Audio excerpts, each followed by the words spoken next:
En la primavera de 1943, la situación para los ejércitos alemanes era sumamente comprometida. Se había hundido el frente del desierto, Rommel había perdido, sus carros de combate estaban diseminados por las dunas de Túnez, de Libia y de tantos sitios, de tantos parajes donde habían curtido batalla los hombres del Afrika Korps. Por su parte, en el frente oriental, el desastre de Stalingrado había sumido en la desesperación a muchísimos generales alemanes. Más de 26 divisiones se habían perdido, más de 260.000 hombres irrecuperables para nuevos y futuros combates. Había que tomar una decisión, y rápida, tenía que ser muy rápida. En la primavera todavía se pensaba en la victoria de Alemania, pero el 13 de julio, una frase del gran general Horch, el gran general alemán Horch, llamado por sus hombres papá, una frase lo definió todo.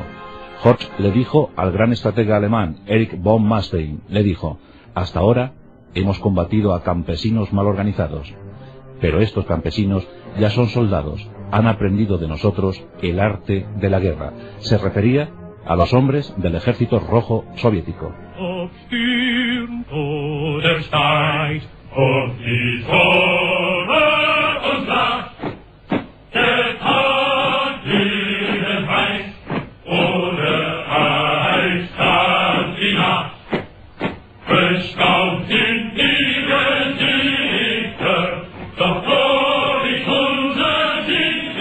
En efecto, las pérdidas de Stalingrado habían sido muchas, cuantiosísimas, valiosísimas, pero quedaban generales, quedaban todavía efectivos, todavía había divisiones Panzer operativas, había que presentar batalla, y Adolfo Hitler resolvió presentar combate. Un pequeño promontorio, una pequeña protuberancia en el terreno, una península aislada en el frente. Lo que iba a ser la Operación Ciudadela. Nos referimos al perímetro que rodeaba la ciudad de Kursk. En el año 1943, Kursk tenía 140.000 habitantes.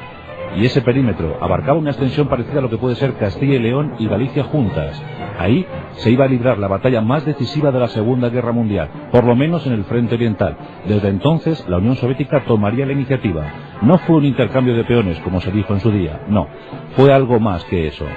Los blindados que perdieron los alemanes en Kursk, los aviones que perdieron los alemanes en Kursk, ya no se volverían a recuperar. Desde entonces, los alemanes retrocederían.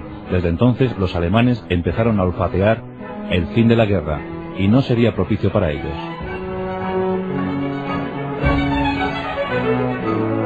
Hitler necesitaba un gesto. Una vez caído Stalingrado, necesitaba un gesto. Tenía que animar a sus aliados. Los rumanos, los húngaros, los italianos estaban muy desmoralizados. También Hitler tenía una secreta ambición, y es que la de que quería que Turquía se incorporara al esfuerzo bélico alemán. Esos millones de turcos eran muy necesarios para asumir las bajas, las cuantiosas bajas que estaban sufriendo los alemanes. Hitler decide dar el golpe decisivo en Kursk. En esa operación Ciudadela todo se iba a decidir. Kursk se encuentra a unos 530 kilómetros de Moscú. Si se conseguía tomar la posición de Kursk, pronto se podría resolver el conflicto en Oriente. Lo iban a intentar, y en consecuencia llamó a sus mejores generales. En Kursk se iban a poner en liza las mejores unidades de combate de toda la guerra.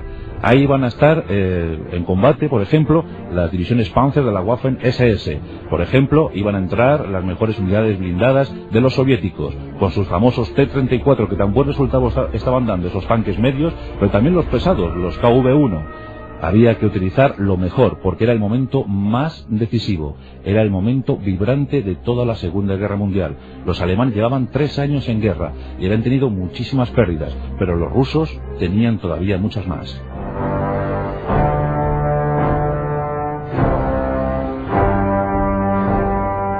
Hitler convoca a sus generales, les reúne y les entrega las órdenes.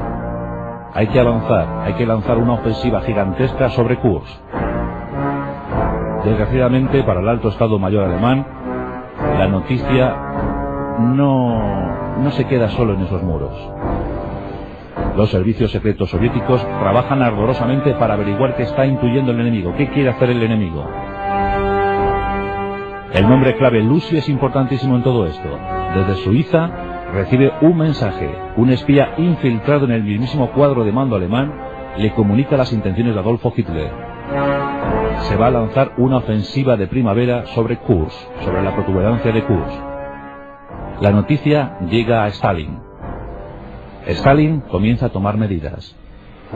Todo se va a litigar en Kursk.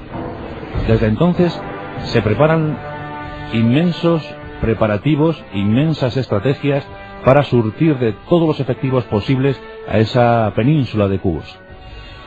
Desde principios de año, cuando comienza el deshielo, vagones y vagones, filas inmensas de vagones van hasta Kursk. Se habla de hasta 500.000 de vagones de tren, los que surgieron de contingentes, de material, a Kursk. Stalin no quería perder. Stalin estaba dispuesto a arriesgarlo todo. Y en consecuencia se albergó en la idea de sus mejores generales. Georgy Zhukov, el mejor general de la Segunda Guerra Mundial. Aquel que nunca perdió un combate. Aquel que jamás arriesgó en una batalla. Siempre que entraba en combate Georgy Zhukov entraba con el doble de efectivos que el enemigo. Y eso, a pesar de las enormes bajas, le dio pingües beneficios. Los rusos efectivamente habían aprendido la lección. Las ofensivas alemanas del 41 y el 42 les habían adiestrado, les habían curtido. Millones de bajas les había costado eso a los soviéticos. Pero llegaban los materiales, los envíos de material del bloque occidental. Esa famosa ley de préstamo y arriendo. Tanques, aviones, tecnología sobre todo. Los tanques ya eran muy buenos, los T-34, los KV-1, los Churchill británicos que también operaban en la zona. En cuanto a aviones, los Ilyushin, los Yak-9 mejorados. Había una inmensidad en cuanto a efectivos, en cuanto a material, que iba a deslumbrar a cualquier enemigo que se opusiera a ellos. Los alemanes tenían una misión en Kursk, y es adentrarse unos 250 kilómetros hasta estabilizar las líneas. Y en esos 250 kilómetros, los soviéticos, advertidos de la presunta ofensiva alemana, establecieron 8 líneas defensivas. Y en esas 8 líneas, parapetadas estaban más de 64 divisiones. Y eso era mucho, muchísimo. Por si fuera poco, cuerpos de ejército, auténticos cuerpos de ejército de blindados soviéticos, se empezaban a situar en la zona. ¿Qué tenían ante esto los alemanes? Pues tenían lo mejor, la flor innata de su ejército. 2 Luftflotten enteras, unos 1.800 aviones de combate. Ahí estaban los Heinkel 111, los Junker 88, los Junker 87, los Stuka, los famosos Stuka, que realizarían en Kursk sus últimas actuaciones en grupo. Pero también estaban los formidables Focke-Wulf 190, los Messerschmitt Bf 109. Los mejores aviones y los mejores carros, los Tiger, que ya estaban operativos un año antes. Los Tiger eran inmensas muebles de 50 toneladas, con una capacidad de tiro tremenda, un blindaje extremo. Y custodiando a los Tiger, los famosos Panzer, los MK3, MK4 y los novísimos MK5. Apoyando a estos, toda suerte de carros y de blindajes. Ahí estaban, por ejemplo, los Ferdinand, que era una especie de carro de combate con una torreta fija. Cientos de carros de combate. Hasta 6.000 blindados se llegaron a concentrar en el perímetro de Kursk. Ninguno de los dos contendientes quería perder. Centenares de aviones, centenares de carros de combate, centenares de cañones, miles y miles de hombres, todos determinados a la victoria. Nos acercamos al 4 de julio del año 1943. Una patrulla de zapadores se encontraba desminando un terreno. Otra patrulla de soldados soviéticos captura a los alemanes. Los alemanes hablan, cantan, temen por su vida, confiesan que la ofensiva está preparada y que al día siguiente se lanzará a determinada hora, a las 5:30 de la mañana. Los soviéticos estaban más que preparados.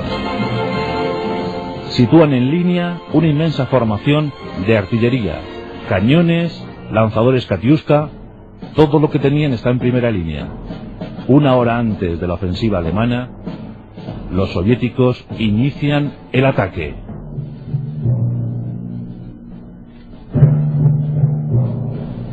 En torno a las 4:30 de la mañana, comienza el fuego.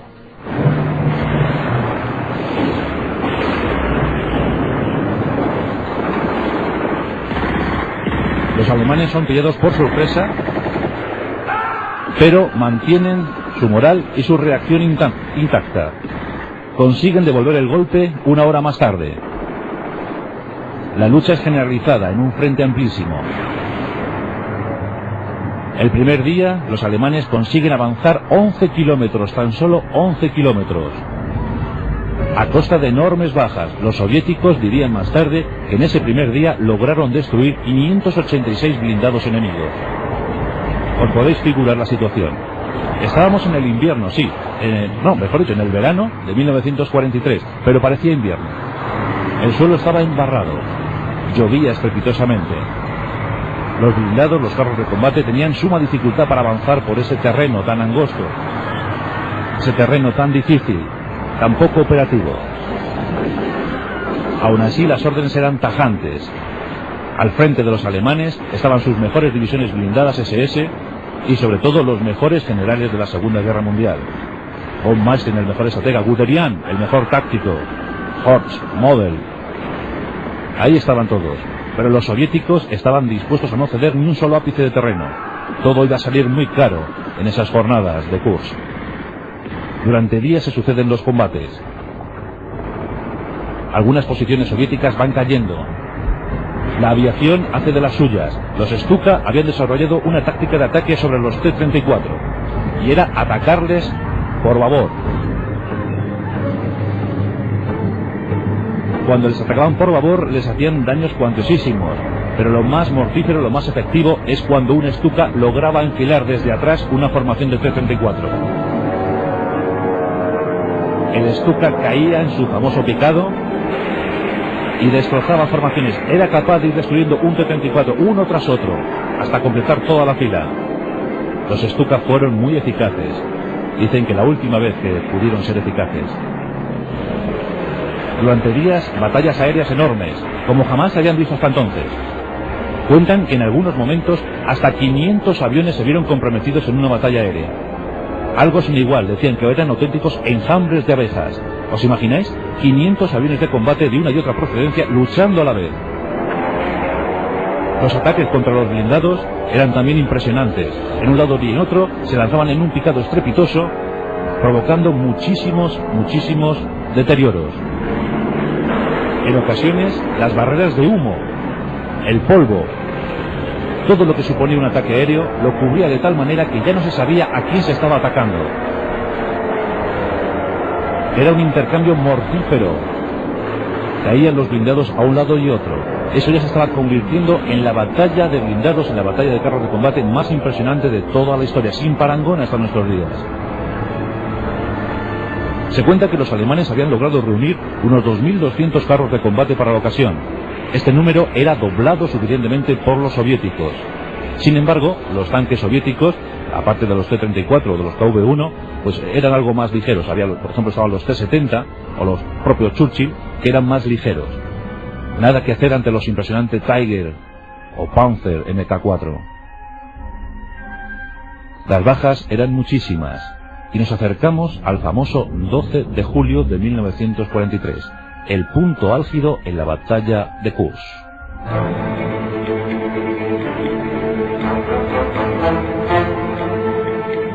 En la localidad de Prokhorovka, ese día el infierno se iba a desatar. El infierno había encontrado salida hacia el mundo terreno. En Prokhorovka estaban los tanques de Erich von Manstein. Estaban las mejores divisiones Waffen-SS. Era el cuarto cuerpo de ejército dispuesto a avanzar con 600 carros de combate. Frente a ellos, 900 carros de combate soviéticos. Era el quinto cuerpo de ejército, el quinto cuerpo de la Guardia Roja. Unos y otros lo tenían claro. La potencia de fuego de los Tiger, escoltados por los Panzer, debía ser suplida con algún arma eficaz. Los soviéticos dieron una orden tajante a sus jefes de carro.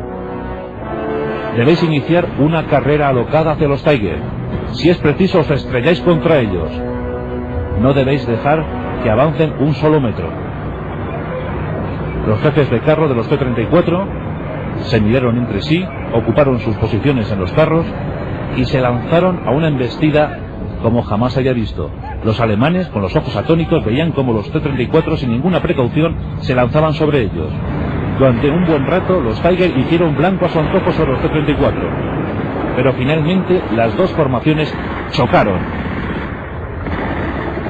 Fue una auténtica tragedia.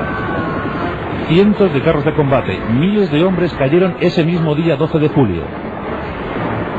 Se dieron situaciones tan surrealistas como dos T-34 embistiendo a un Tiger. Los tres carros ardieron, se fundieron en uno solo. Cuando se hacía blanco sobre un carro de combate, ya no solo se dejaba esa baja sobre el campo de batalla, sino también se provocaban otras. Estaban tan unidos los carros de combate, estaban tan cerca unos de otros, que no era raro ver, cuando estallaba uno, que estallara el de al lado. La infantería de apoyo poco podía hacer, y muchos eran acribillados desde el aire por los aviones. Como os digo, era el auténtico infierno. Cuentan que no quedó ni una sola brizna de hierba en unos cuantos kilómetros a la redonda. Más de 1.500 tanques enzarzados en una batalla sin igual. Ninguno quería retroceder. Se enfrentaban lo mejor de cada ejército. Se estaba decidiendo la suerte del frente oriental. Los Tiger iban siendo aislados y destrozados. Los Panzer poco podían hacer. Los MK5 se mostraron poco operativos porque habían recién salido desde las cadenas de montaje, y muchos de ellos incluso se averiaron. Los alemanes empezaron a retroceder, empezaron a replegarse. No tenían divisiones de reserva, no podían hacer nada. La única opción era que alguien les ayudara, y esa ayuda que iba llegando fue cortada por los soviéticos. Antes de que todo fuera fatal para los intereses alemanes, se optó por la retirada. Cuando se abandona Kuprovka, la imagen es desoladora, es dantesca. Sobre el terreno, 700 carros de combate de un lado y otro. Unos 300 alemanes y unos 400 soviéticos. Miles de muertos diseminados por todo el campo de batalla. Imágenes estremecedoras. Aviones derribados, carros destruidos, hombres quemados. Fue una batalla atroz, sin parangón. Kuprovka pasará a la historia como una de las locuras más grandes jamás realizada. Todos quisieron ganar. En el fondo, todos perdieron. Pero en ese momento histórico, en ese momento crucial, a pesar de las enormes bajas, realmente quien venció fue Stalin. Sí, había perdido el doble que los alemanes. Había perdido más de 160.000 hombres, 160.000 muertos frente a los 70.000 muertos alemanes.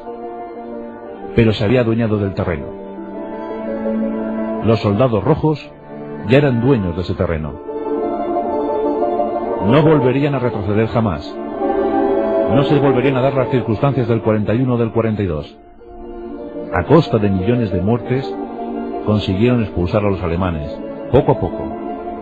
Se inició una lenta pero agoniosa carrera hacia Berlín. Una carrera que culminaría el 1 de mayo de 1945, cuando la bandera de la Unión Soviética fue izada sobre el Reichstag. Los alemanes todavía tenían mucha guerra que ofrecer, pero los principales jefes, von Manstein, Horst, Model, sabían que ya se había perdido, que no habría forma de recuperar nada, que sus pasos, los pasos pretendidos hacia los territorios petrolíferos transcaucásicos, ya no serían factibles, que ya no habría más suministro de material para los ejércitos alemanes, que ya todo era cuestión de tiempo. Esa es la importancia vital de Kursk. Desde Kursk todo fue más fácil para los soviéticos, todo fue más fácil para los aliados. Los soviéticos perdieron 27 millones de vidas en la Segunda Guerra Mundial, de ellas casi 20 pertenecientes al Ejército Rojo.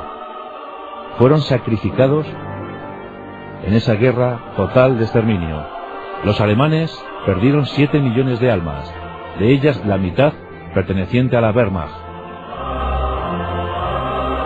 El mayor horror de toda la historia, la Segunda Guerra Mundial, con 55 millones de muertos. Y en el recuerdo de todos, Prokhorovka, ese 12 de julio de 1943.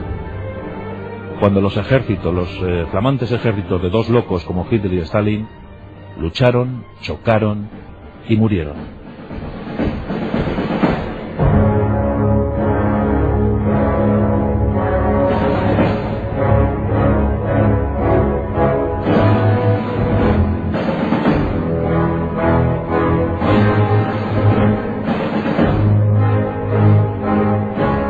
Hoy en nuestros pasajes de la historia, rindiendo homenaje a aquellos muertos, a aquellos hombres muertos en batalla, esos casi 240.000 muertos en la célebre batalla de Kursk.